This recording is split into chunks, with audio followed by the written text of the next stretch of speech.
Aleluya. Aleluya. Puede sentarse, mi amado hermano, en esta hermosa noche. ¿No siente la alabanza y la adoración a Dios? Pues no hay una santa cena, no hay una crucifixión sin haber un Getsemaní. Amén. Y la palabra nos enseña allí mismo, bien cerquita, acerca de este tiempo tan maravilloso, mis amados, que es el Getsemaní. ¿Sí? Y podemos buscar la palabra del Señor allí. ¿Sí? Busquemos la palabra del Señor allí. Aparecen varios evangelios y unos los narran con algunas peculiaridades diferentes a otros, pero qué maravillosa es la historia de nuestro Señor Jesús, lo que ocurrió, mis amados. Ya tenemos allí Lucas y estamos en el capítulo 22 igual. Ya vimos ahorita que vimos el 22, la Santa Cena, que nos trajo la palabra nuestro hermano Marlon. Y allí mismo, en el mismo 22, en el versículo 39 en adelante, hay una pequeña porción en Lucas acerca de este tiempo. ¿Ya lo tenemos por allí? Leemos la palabra del Señor en el nombre del Padre, del Hijo y del Espíritu Santo de Dios. Jesús ora en Getsemaní, dice la palabra. Dice, y saliendo, se fue como solía al monte de los olivos, y sus discípulos también le siguieron. Cuando llegó a aquel lugar, les dijo, orad, que no entréis en tentación. Y él se apartó de ellos a distancia como un tiro de piedra, y puesto de rodillas, oró, diciendo, Padre, si quieres, pasa de mí esta copa, pero no se haga mi voluntad, sino la tuya. Y se le apareció un ángel del cielo para fortalecerle, mis hermanos. Y estando en agonía, oraba y más intensamente, y era su sudor, ahí viene esta característica, y era su sudor como grandes gotas de sangre que caían hasta la tierra. Cuando se levantó de la oración y vino a sus discípulos, los halló durmiendo a causa de la tristeza. Y les dijo, ¿por qué dormís? Levantaos y orad, para que no entréis en tentación. Padre, te damos gracias, Señor amado, por tu palabra, Dios. Queremos que en esta noche tú nos enseñes algo más acerca de ese Getsemaní. Que no podemos, Señor, separarlo de ninguno de estos momentos tan cruciales e importantes en esta hermosa semana. El Getsemaní, Señor amado, entendemos y queremos aprender hoy de que fue un momento muy especial y de enseñanza para nosotros hoy también. Enséñanos en tu palabra, permítenos aprender de ella, y Señor amado, que este tiempo de aprendizaje, de oración y de vigilia que tenemos en la noche de hoy sea, Señor amado, sea algo muy especial para nosotros, pero también muy grato ante tu presencia, Señor amado Dios. Gracias te damos por todo lo que estamos acá. Abre nuestras mentes, abre nuestros corazones, y Señor amado, que no hable el hombre, que hable tu palabra en esta hora, en el nombre de Cristo te lo pedimos, Padre, y decimos amén y amén. Se dice, mis amados hermanos, que la verdadera estatura de una persona se mide en la hora de la prueba. Amén. Ahí se mide cuánta paciencia tenemos en el Señor. Ahí se mide cuánto amor tenemos en el Señor. Ahí se mide todo, mis amados, todos los indicadores, todos los frutos del Espíritu se miden en la hora de la prueba. La manera como afrontamos el sufrimiento ciertamente revela las profundidades de nuestra mente y de nuestra alma. Y es en Getsemaní donde vemos a Cristo alcanzar una de las cimas de su vida, ¿sí?, más importante. ¿Por qué? Porque ahí vemos sus actitudes, sus reacciones, su oración al Padre, y todo eso constituye un auténtico modelo para ¿quiénes? Para cada uno de nosotros también. Amén. Nosotros también tenemos o debemos tener nuestro Getsemaní de momento en momento y de vez en vez. Amén. Porque es en el momento donde dice que Dios envía ángel y fortalece. Amén. Cuando usted tiene su Getsemaní en medio de una prueba bien grande, Dios envía ángeles, Dios envía fortaleza, Dios obra mediante su Espíritu Santo en usted y en mí para fortalecernos ante la prueba. Y de igual manera queremos aprender en esta noche estas cosas tan maravillosas que nos enseña nuestro Señor, ¿sí? Es en Getsemaní donde vemos a Cristo alcanzar esa cima en la vida terrenal de Él.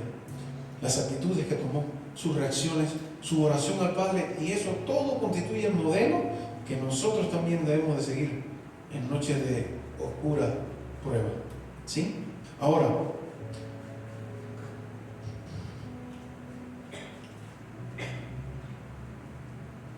si en el púlpito de la cruz Jesús nos dejó 7 palabras, en Getsemaní también nos legó un sermón memorable de eterna vigencia, mis amados.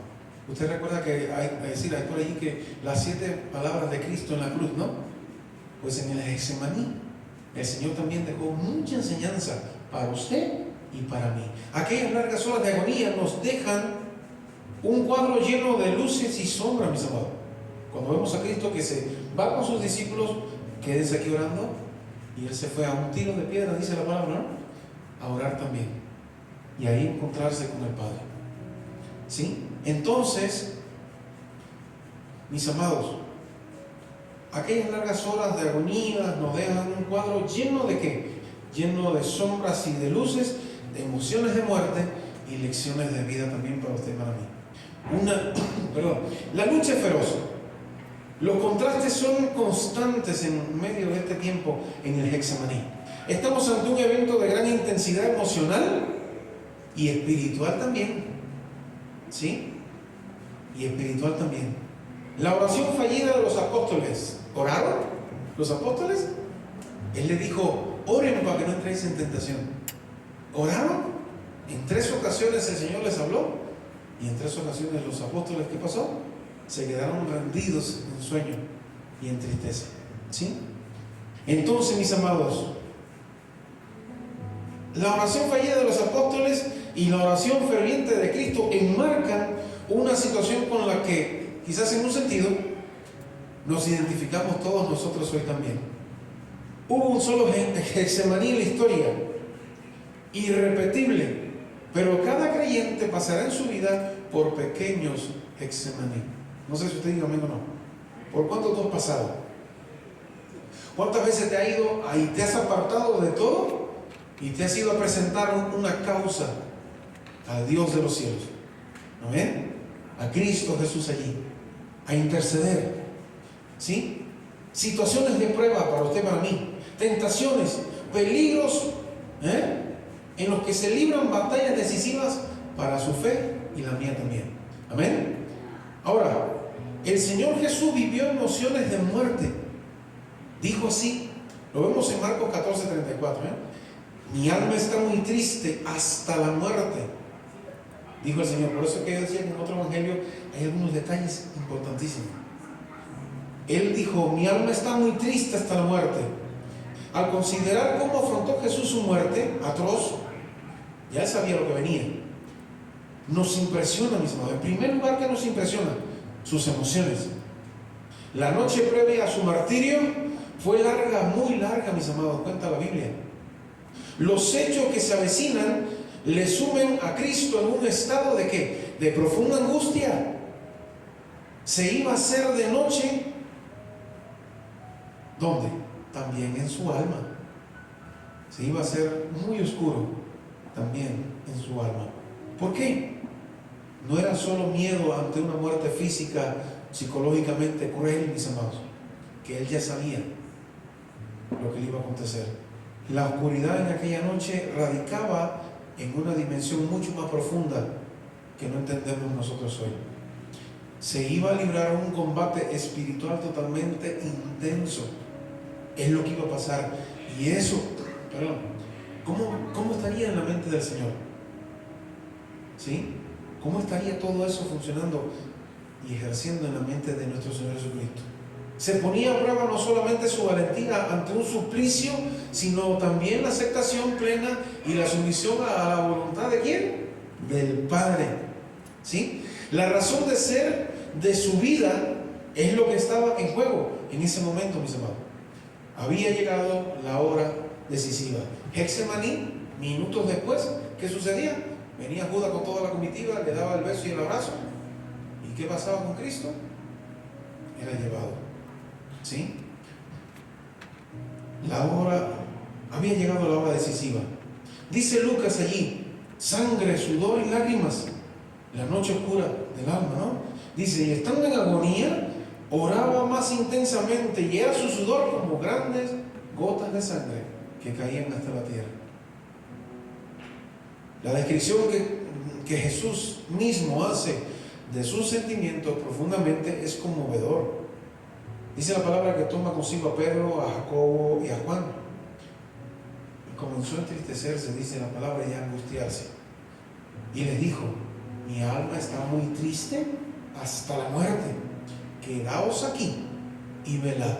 Eso fue en Marcos 14, mis amados. ¿Sí? El texto original, podemos ver también Mateo 26, del 37 al 40, y usted puede corroborar ahí todas las cosas que sucedieron. Nos revela una intensidad emocional creciente desde la ansiedad hasta la tristeza de muerte, mis amados. En palabras de alguien llamado Endersheim, dijo así: con cada paso que daba, su alma se afligía cada vez más, triste, muy triste y triste hasta la muerte, decía este erudito. ¿Sí? Triste, muy triste y triste, ¿hasta dónde? Hasta la muerte, como dijo ahí en la palabra ahí en Marcos. El texto original nos revela una intensidad muy emocional, muy creciente. Esa última palabra parece indicar una soledad extrema, un abandono y una total desolación. Así estaba nuestro Señor Jesús, ¿sí? En una noche como hoy, mis amados. Lucas, desde su conocimiento médico, nos aporta un detalle revelador de lo abominable y despreciable del momento. Y estando en agonía, oraba más intensamente, y dice Lucas, y su sudor era como grandes gotas de sangre que caían hasta la tierra.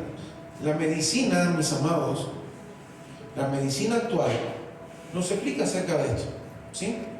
Nos explica que en un estado de estrés muy intenso, ¿qué sucede?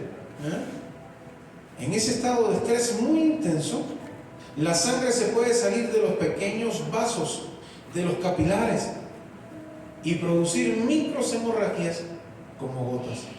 Y el sudor de Cristo, dice la palabra, mezclado con sangre, marca el clímax de aquella noche de gran clamor y de lágrimas, mi amado.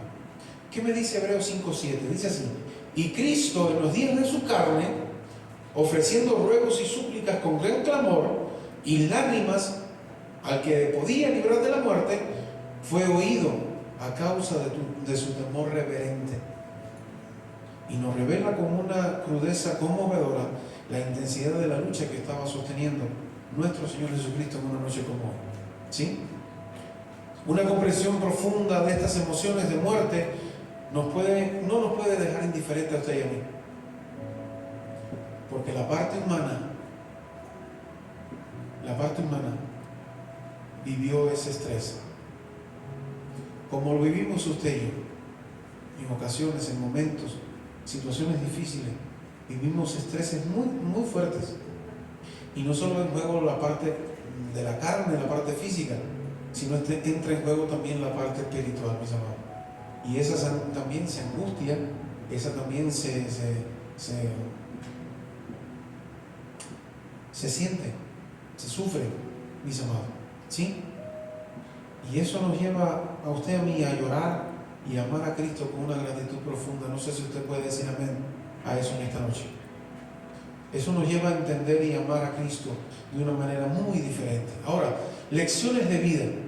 Aquella noche de dolor, sin embargo, no hubo solo emociones singulares, mis amados. Hubo también lecciones memorables.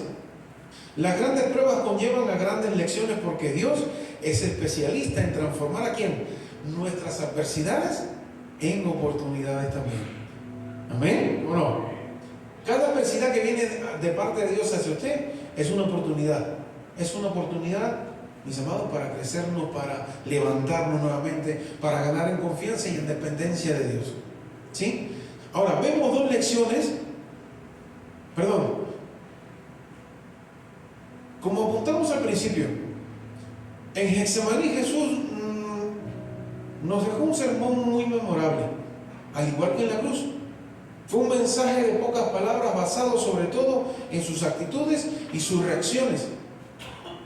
Ahora, en lo que hizo y en lo que evitó hacer, el carácter luminoso de Cristo brilla con fulgor en Getsemaní, mis amados, como contrasta la oscuridad de aquella noche con la radiante luz de su persona, incluso la presencia de un ángel que llega para fortalecerle, mis amados. Vemos, y es lo que queremos finalizar y aprender en esta noche, vemos dos lecciones que derivan de dos oraciones. ¿Dos oraciones cuál usted diría? Pues la de los apóstoles, fracasada totalmente, y la de Cristo, un modelo de aceptación de la voluntad de Dios. ¿Ven? ¿Qué aprendemos en eso? ¿Qué aprendemos? ¿Sí? Dice, vino a sus discípulos y los halló ¿cómo? Durmiendo. Jesús necesitaba mucho la oración en aquella noche larga.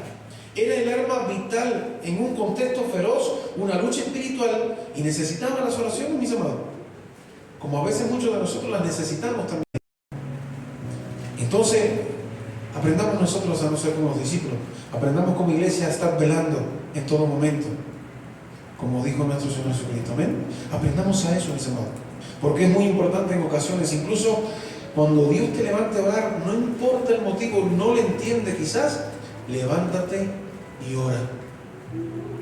Y esa oración a Dios, esa oración va a mover la mano de Dios a favor de lo que Él quiere en su propósito, mis amados. Amén, eso. ¿Entendemos? Ahora, Jesús necesitaba la oración, por ello busca el apoyo de 3 discípulos muy queridos por Él. Ya le habían acompañado en otras situaciones especiales. Me encanta esta cuestión. Jesús se lleva a estos 3 discípulos a 3 ocasiones muy especiales que más adelante se las voy a contar un día de esto, para que ustedes entiendan. ¿Sí? Y les ruega, quedaos aquí y velad conmigo, le dijo el Señor. Le pide algo aparentemente sencillo, compañía y oración. Jesús como hombre necesitaba sentir la cercanía y el apoyo de esos seres queridos en la hora de la prueba. Sin embargo, ¿qué sucede? Los discípulos, rendidos por el cansancio, se quedan dormidos, y no una vez, sino 3 veces, dice la palabra. Los suyos han vuelto a fallarle. Judas le había entregado unas horas antes. Pedro iba a negarle muy, muy pronto. Y entre medio, otra experiencia de frustración y soledad en el momento más necesario por parte de aquellos que le acompañaban en ese momento, mis amados, en quien él confiaba. ¿Cómo reacciona Jesús? En ningún momento lo vemos irritado por la torpeza de los suyos, no. No lo vemos culpándole, no lo vemos regañándole por su repetida incapacidad para velar con él en esta hora crítica. Todos nosotros en circunstancias muy parecidas nos habríamos dejado quizás llevar por el enojo, pero lejos de ello, el maestro responde con palabras de comprensión y no de reproche. Dijo así el maestro: escúchenme, ¿no habéis podido velar conmigo una hora? ¿Sí? Aprendemos de que el espíritu está dispuesto, pero la carne es totalmente débil, ¿verdad? Eso aprendemos, mis amados. Ahora, qué magistral lección de empatía. El maestro era consciente de la fatiga de los apóstoles por la intensidad de las horas previas que habían acontecido, tan densas, tan llenas de eventos. Comprende que están agotados emocionalmente y físicamente también. Jesús no se fija en su propia necesidad, sentirse apoyado, sino en la debilidad y la necesidad de ¿quiénes? De los apóstoles que no pudieron estar orando con él, mis amados. Ahora, en Getsemaní muestra al mismo tiempo una gran fortaleza ante la prueba y una gran comprensión hacia ¿quiénes? Hacia los apóstoles. ¿Cuánta comprensión nos muestra el Señor Jesús hoy en nosotros también? ¿Sí? Que nos ha mandado a orar y a veces nos cuesta, mis amados, orar. Lo singular aquí es que ambas se manifiestan en momentos de tribulación suprema, a las puertas de una tortura total del cuerpo del Señor, Ninguna circunstancia, ninguna persona, nada ni nadie fue capaz de alterar su amor y su bondad. Ciertamente, de Cristo se puede decir que fue lento para la ira y muy grande en misericordia. Amén. Ese es nuestro Señor. Ahora, la otra parte, la oración modelo. Ya vimos la oración fracasada, ¿no? Pero ahora vemos la lección de sumisión. Se postró en tierra y oró, si fuese posible, pasara de él aquella hora. Si de la oración fallida de los apóstoles aprendimos la primera lección, la oración de Cristo nos deja otra lección para usted y para mí en esta noche, mis amados. ¿Sí? Un ejemplo de sumisión, un ejemplo de aceptación de la voluntad del Padre. Porque lo vemos allí. Pase de mí esta hora, pase de mí esta copa, pero que se haga ¿qué? Tu voluntad, dijo el Señor. Amén. En una oración de modelo, por su contenido, por su forma, descubrimos en ella un eco perfeccionado de nuestras propias luchas espirituales y nos estimula a invitar al Maestro. Eso es lo que hace el Señor para usted, para mí. Esa es la enseñanza que esta noche te tienes que llevar. ¿Sí? Esa enseñanza. En nuestros pequeños Getsemaní, esa es la enseñanza. Lo que debemos hacer. Jesús necesitaba llegar a la aceptación de aquella tortura inminente. A veces nosotros necesitamos llegar a la aceptación de algo que nos es enviado de parte del Padre. Y estamos como Pablo pidiendo por el aguijón. Pero hay necesidad en ocasiones también, en ese Getsemaní pequeño nuestro, que también tengamos esa aceptación y esa cosa tan hermosa para los propósitos de Dios. ¿Amén? Para la voluntad del Padre. ¿Sí? Aceptar, sin embargo, no es algo automático. Por supuesto que decirte, yo tengo que aceptar la enfermedad que tengo hoy, no es algo automático, mis hermanos, es muy difícil. No es algo automático. La aceptación genuina es un proceso costoso con varios pasos. Vamos allá. Y quiero desglosártelo así esta noche. El primer paso de la aceptación genuina, suya y mía, ante los propósitos de Dios es esta. Lucha, es lo primero. Dice que Jesús decía, Abba Padre, todas las cosas son posibles para ti, aparta de mí esta copa. ¿Cierto? Jesús lucha en oración porque como hombre tiene la misma reacción que cualquiera de nosotros pudiese tener. Procura evitar aquel suplicio físico y moral. Busca cambiar las cosas. Es la fase legítima y natural de lucha ante cualquier sufrimiento suyo y mío también. Amén. Es ese. El apóstol Pablo también rogó intensamente que Dios le quitara ¿qué cosa? Dijimos ahorita, el aguijón. ¿Cierto? Ahora ya vimos que es una lucha. Lo segundo, es una intensidad ferviente, mis amados. Dice la palabra del Señor que lo hacía con gran clamor y lágrimas.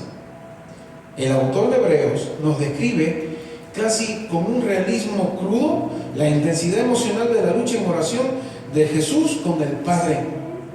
Cristo en los días de su carne le dice ofreciendo ruegos y súplicas con gran clamor y lágrimas al que le podía librar de la muerte. Fue oído a causa de su temor reverente, dice la palabra, mis hermanos. Entonces debe ser ¿cómo? Con intensidad ferviente. Ahora, ¿cómo más aprendemos de Cristo? Disposición plena a la obediencia, y eso fue el final. Disposición plena a la obediencia. Dijo finalmente, pero no se haga mi voluntad, sino la tuya, dijo el Señor. Es importante observar cómo termina Jesús su oración. ¿Sí? Pero no sea como yo quiero, en otras palabras, no, sino como tú, decía el Señor. La lucha por cambiar las cosas y la oración ferviente al respecto siempre deben venir enmarcadas por sumisión final a la voluntad del Padre. Amén, ¿no? A la voluntad de Dios, por misericordia, ¿sí? Por misteriosa y oscura que nos parezca al principio, mis amados. La voluntad de Dios, a veces en nuestra mente finita, mis amados, nos parece como misteriosa y nos parece muy oscura la voluntad del Padre. Pero siga adelante, mis amados. Ore de esta manera como nos enseña el Señor Jesucristo, en lucha, en intensidad ferviente y finalmente en disposición plena a la obediencia de la voluntad del Padre. Y finalmente usted y yo tendremos la recompensa. Finalmente la recompensa de un Getsemaní se tradujo ¿en qué? En un tercer día, la piedra quitada y Cristo resucitado. Amén. Ese es un Getsemaní respondido de parte de Dios Padre. Amén. Y es para nosotros también, mis amados. Es para nosotros también. Dice acá, la sumisión de Cristo a la voluntad del Padre fue total desde el comienzo de su vida en la tierra. El cántico de Filipenses allí, capítulo 2, nos describe estas palabras. Dice así, y yo se lo comparto: se humilló a sí mismo, haciéndose obediente hasta muerte y muerte de cruz. Amén. Filipenses capítulo 2, versículo 8, mis amados. Ahora, la respuesta necesaria, la provisión de nuevas fuerzas, ¿cuál fue? El clamor y las lágrimas de Cristo, y con esto termino. El clamor y las lágrimas de Cristo no quedaron sin respuesta, y es lo que decíamos hace un momento acá. El Getsemaní se convirtió en un tercer día de resurrección y de victoria ante la muerte. Amén. Eso fue en recompensa por ese Getsemaní, mis amados. Getsemaní no puede estar desvinculado de ninguno de estos acontecimientos de la semana. Todo está ahí encadenado una cosa con otra. ¿Sí? El Padre vio su dolor y escuchó su clamor. A primera vista nos sorprende la afirmación de la afirmación de que Jesús fue oído a causa de su temor reverente, como nos dijo Hebreos. ¿Lo recuerdan? En ese sentido fue oído. Ahora, ¿en qué sentido fue oído el Señor? Dios no le libró de la muerte. Cristo tuvo que pasar por el trago amargo de la cruz del Calvario. ¿Sí? Desde nuestra perspectiva humana, ser oído debería implicar una respuesta afirmativa a su petición, es decir, librarle de la cruz. ¿No? Para usted, para mí sería así. Fue oído, fue escuchado. Bueno, pues le libró. No pasó así. Usted y yo a veces somos escuchados y somos oídos, pero quizás no somos librados en el momento que usted lo desea. Amén. Usted y yo quizás somos recompensados más adelante por la oración ferviente que podamos estar haciendo en lucha, en perseverancia y en obediencia a la voluntad del Padre. Amén. Ahora, desde nuestra perspectiva humana, ¿es eso ser oído? ¿Cómo sería? Ahora, en el relato de Lucas se hace muy evidente la reacción causa-efecto entre la petición de Cristo al Padre, ¿no? Si quiere, pasa de mí esta copa, decía el Señor. Y la respuesta inmediata del Padre, ¿qué fue? Dice la palabra que inmediatamente se le apareció un ángel.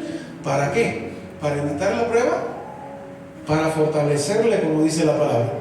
Amén. Para eso aparece el ángel.